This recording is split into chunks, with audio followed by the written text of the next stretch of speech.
All right, so now that we've kind of changed our perspective of multiplication a little bit, and now that we're sort of thinking about it as in terms of an area model, um, I want to walk you through several examples of doing fraction multiplication with an area model. So I think I've got 5 examples for you that I'm gonna walk you through. And what I would like you to do, so this first example, just watch, right, and kind of follow along. But in all of the subsequent examples, what I want you to do is pause the video and see if you can work it out on your own before watching my solution, okay? But for this first one, yeah, let's walk through this together. So let's do 1/2 times 1/3 using a rectangular area model. So um, so here's how this works. First of all, we should give ourselves a little rectangle, and I'm kind of thinking of this rectangle as an intersection of 2 number lines. Like I'm really kind of thinking of this like you don't have to draw it this way, but I'm kind of thinking of it as a number line going this way and a number line going this way. And I can think of this as 0 in both directions. And I can think of this as 1. And this is 1. So this is like 1 on the x-axis and 1 on the y-axis, I guess, maybe. You can kind of think of it that way. Anyway, but so if I want to do 1/2 times 1/3, then I should first of all find 1/2 here. So there's 1/2. And I'm going to split the rectangle in half. And I'm going to shade in the left-hand side, right? That represents half of my unit, right? If this is a 1 by 1 rectangle, then it's 1 square unit, right? So this is 1 unit. And so if I've shaded in half of it, then I've got half of my unit shaded in. Now if I want to multiply by 1/3, then I'm going to do that by splitting in the opposite direction into thirds, right? So here's 1/3, here's 2/3, and then by the time I get to 1, I'm at 3/3. Now 1/3 of this box would be one of these thirds, and it doesn't matter which one, but I'm shading in the top one since that's where I've labeled 1/3. Okay. So so this is how we would indicate the multiplication. Now, where do you find the answer to the question? Well, first of all, notice that you've split your unit into 6 parts. So you know the denominator is going to be 6 because you've split the unit into 6 parts. Okay? What about the numerator? Well, the numerator is the part that gets double shaded. And in this case, there was only one little rectangle that got double shaded. And so the answer is 1/6. And that corresponds really nicely with what we know about fraction multiplication, because with fraction multiplication we know that you just multiply straight across. And by the way, you do not need common denominators to do fraction multiplication. You only need common denominators for addition and subtraction, not for multiplication, okay? For multiplication, you just multiply straight across. 1 times 1 is 1, 2 times 3 is 6. But here's the area model that kind of shows that, right? Kind of proves it, okay? So this is 1/2 times 1/3, and the answer is 1/6. In other words, you kind of think, another way to think about it is you've got a third of a number, and you want to take half of that, right? Half times a third, that's half of 1/3. Half of 1/3 would be 1/6, right? Half of 1/3 is 1/6. So hopefully that makes some sense to you. Let's do another one. And again, feel free to pause the video and try this out on your own. Let's do 3/5 times 1/4. Okay, I'm not going to draw the number lines this time. You can draw them if you find it helpful to do so. 3/5, so I need to split this into 5 parts. 1, 2, 3, 4, and 5. Okay, and I'm going to shade in the first 3.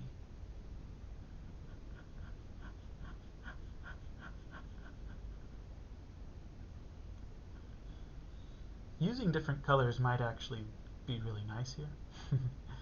Anyway, there's 3/5. And then 1/4. So I need to split this into fourths.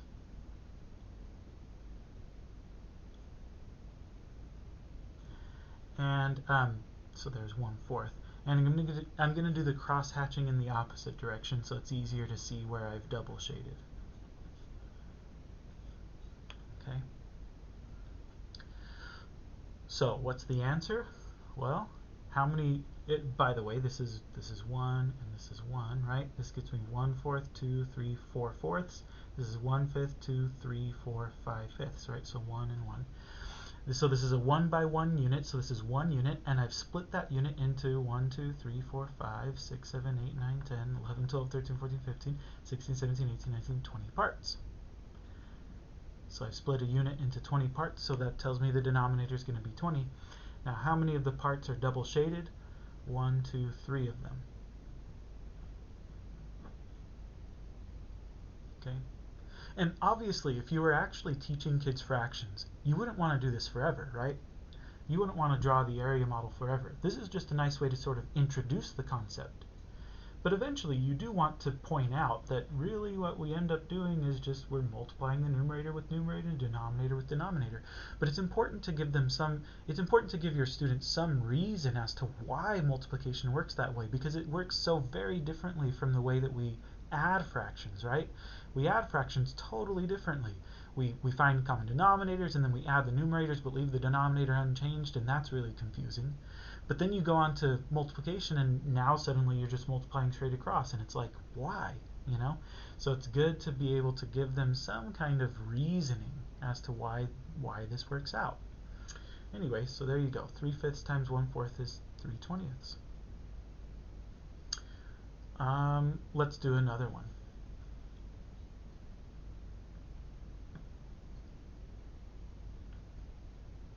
Let's do 3 times 3/4. Okay.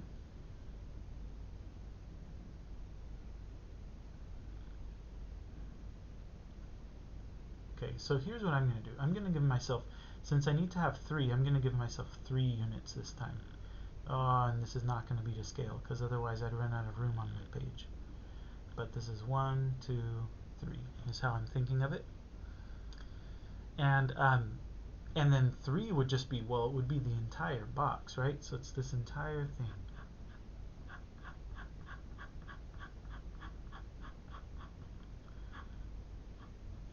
Okay, so there's 3. Now 3/4, to do 3/4, I'm going to split into fourths.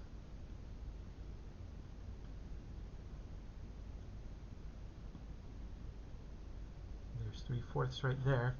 And so I'm going to do cross-hatching the other direction. And when I'm doing 3/4, I want to do 3/4 not just of one unit, I want to do 3/4 of the entire figure, right? So 3/4 of the entire figure. So that means I'm going to shade 3/4 on all 3 of those little rectangles. Okay?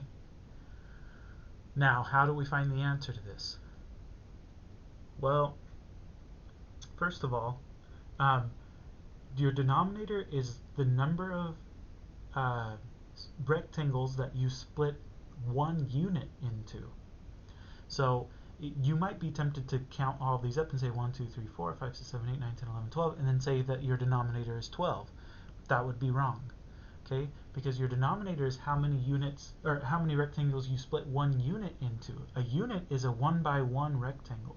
So each one of these squares is 1 unit, and each of them is split into 4 parts, right?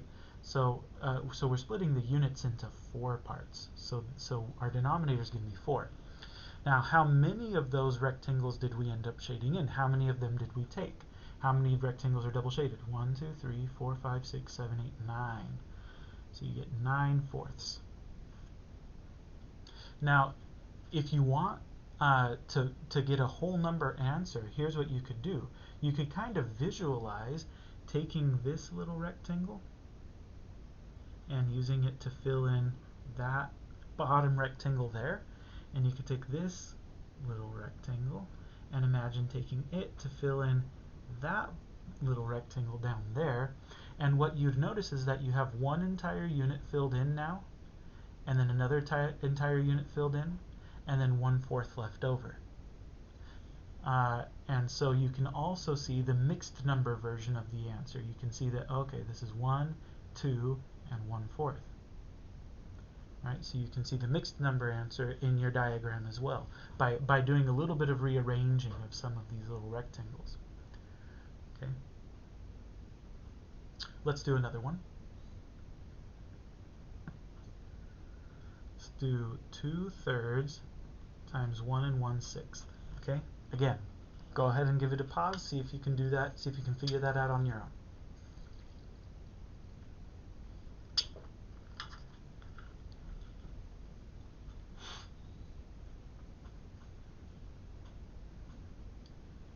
Okay, so here's my unit. I need to do 2/3, so I'm gonna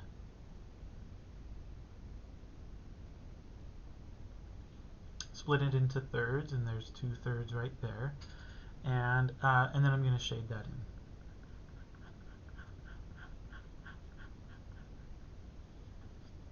Okay, then I need to do 1 1/6, and if I'm thinking of this as one unit, then 1 would be right there. So in order to get to 1 1/6, I need to add another unit on here.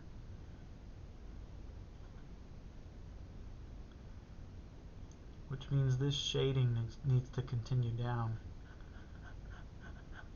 Because I need to fill in, I need to shade in 2/3 of the entire figure, right? So I'm shading in 2/3 of the entire figure here. So now I've got 1 1/6. So I'm going to split this into 6 parts.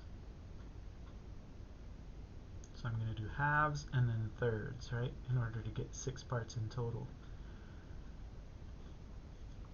So here's 1 1/6 right here, right? This first little area, little row of rectangles, right? 1 2 3 4 5 6 6. Yep.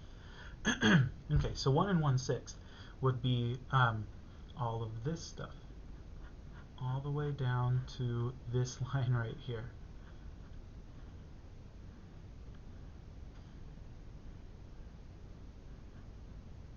Okay. It's a little bit harder to see, I guess. But anyway, now, if you're looking for the answer, the first thing you need to figure out is what's your denominator, right? How many units, or how many little rectangles did you split your unit into?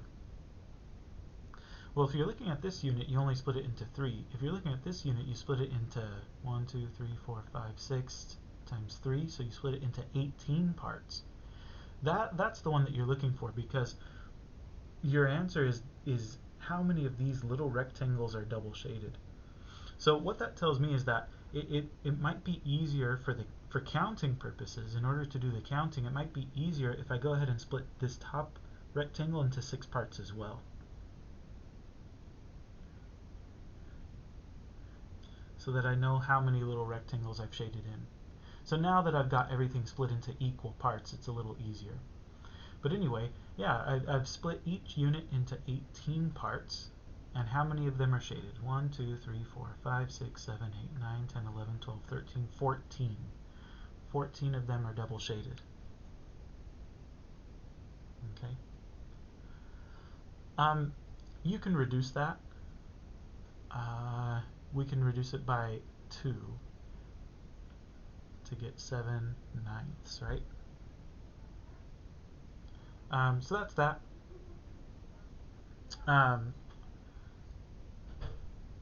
Yep, so that's that one. So let me give you one more.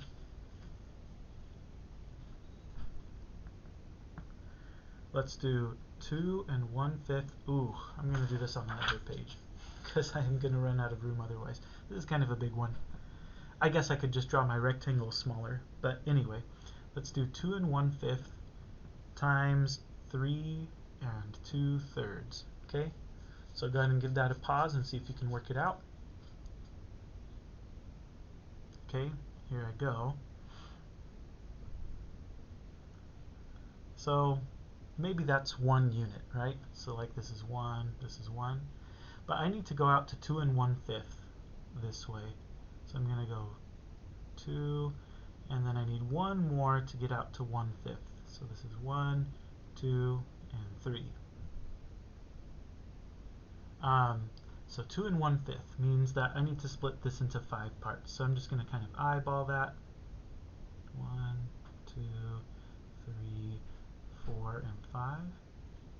So there's 2 and 1/5 right there. Okay?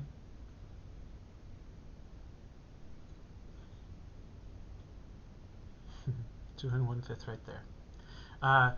Before I shade, maybe I should also figure out like 3 and 2/3. That means I need 1 unit, 2 units, 3 units, and then to get 2/3 I need one more unit. So I need to go actually all the way out to 4. So I'm going to go ahead and like fill all of this in. Kind of complete my figure. Maybe I should use different colors for the fractions.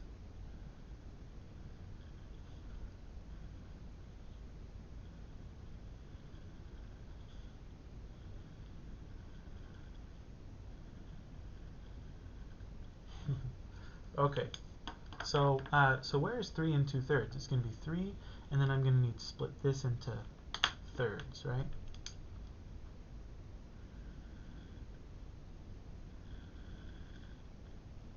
So there's 3 and 2/3 right there.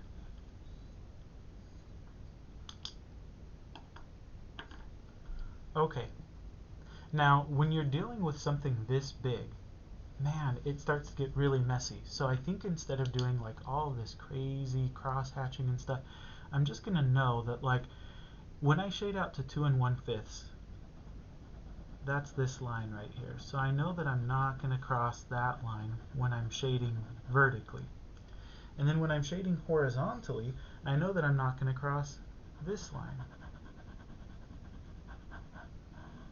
So that the squares that get double shaded are going to be the ones that are inside of those kind of bold red lines, right? They're going to be these squares in here. Okay. In order to figure out how many of them are shaded, what I could do is I could see that like down here in this little rectangle, that's where I have all of the intersections, and so I can see how many rectangles I've split one unit up into, right? Because this is a 1 by 1, and it's split into 1, 2, 3, 4, 5, 6, 7, 8, 9, 10, 11, 12, 13, 14, 15 parts. So right away, I know that the denominator of my answer is going to be 15. The question is, how many of those little 15ths are shaded up here? Well, I know that this is going to be double shaded, so let me actually do the shading, I guess. I'm not going to shade in both directions, though. I'm just going to shade in what the answer should be.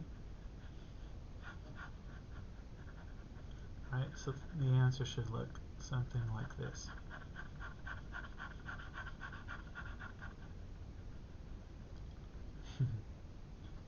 Okay, so the answer is going to be that portion of it. Now, this unit contains 15 15ths, and so does this one, and so does this one, and this one, and this one, and this one. So I've got 1, 2, 3, 4, 5, 6 times 15 15ths just accounted for there. So what is that? 15, 30, 45, 60, 75, 90. So that's 90 15ths just looking at the full units. Now, in addition to that, notice that horizontally I split into thirds. So if I split horizontally into thirds this way, I'm gonna have three 15ths here, right? I suppose you could just go ahead and like split all of everything into thirds, so you know what you're working with. But anyway, so you've got 15 15ths, 15 15ths, and then 3 more 15ths, right? So I think we counted 90, then we have 91, 92, 93, 94, 95, 96, 97, 98, 99. Okay? And then you've got 100 and 101 right there. And the question is, how many 15ths are these big pieces? Because it's not a full unit, so it's not 15 15ths. But if we imagine, these would be split into 5 parts, right? 1, 2, 3, 4, 5. 1, 2, 3, 4, 5. So we've got 1, 2, 3, 4, 5, 6, 7, 8, 9, 10. So I think 10 and then 10 more is 20. So this was 101 plus 20 is 121 plus 20 more is 141. So I think you'd get 141 15ths. Or no, I double counted, didn't I? 121 is what you should end up with. I'm sorry, because this is 10 and 20. So it was 101 plus 20, so 121 15ths should be your final answer. Now, of course, you could just extend these all the way through and then count up the individual parts, right? So you could do this. And just literally go through and say 1, 2, 3, 4, 5, 6, 7, 8, 9, 10, 11, 12, 13, 14, 15, 16, 17, 18, 19, 20, 21, 22, and so forth, right? Basically, you've got 11. So you've got 11 plus 11 plus 11. How many times? 1, 2, 3, 4, 5, 6, 7, 8, 10, 11. 11 times 11 is 121, right? For sure. Right? Anyway, so it's 121 15ths. So that's one way to see the answer. Another way to see it is to see it as a mixed number, right? So you know that there's one unit that got completely shaded in. Here's another unit that got completely shaded in. Here's another unit that got completely shaded in. And another. And another. And another. So you know you've got 1, 2, 3, 4, 5, 6 complete units filled in. Now in addition to that, we know that this is another row, 5. If I take one of these rows of 5, one of these rows of 5 and put it in there, then I get another unit. So I get another unit. Another full unit shaded in. And then how much do I have left over? I have 1, 2, 3, 4, 5, 6, 7, 8, 9, 10, 11, 12, 13, 14, 15. So I can get a whole nother unit if I take all of these pieces and shove them in here, then I get this other unit, and I'm only going to have one little tiny piece left over. So I think what I end up with is 1, 2, 3, 4, 5, 6, 7, 8 full units, and then 1/15 left over. We could verify that, I guess, if we do the math. We could say, well, how many times does 15 go into 121? Oh, and that becomes a challenge, right? Oh, goodness, 15 into 121? Well, I'm going to guess 8 because I just did it. That's 12 with 1 left over, right? So it's 8 and 1/15 for sure. Anyway, that's about as challenging as I'm going to give you. That's the biggest challenge I'm going to expect you to be able to do using an area model, right? Because once you start dealing with bigger and bigger numbers, it just gets unmanageable. But I wanted to give you one example of kind of some relatively large numbers, so you kind of see that you can make sense of it still, even when you're dealing with big numbers. But that's the idea. That's all I have to say about that.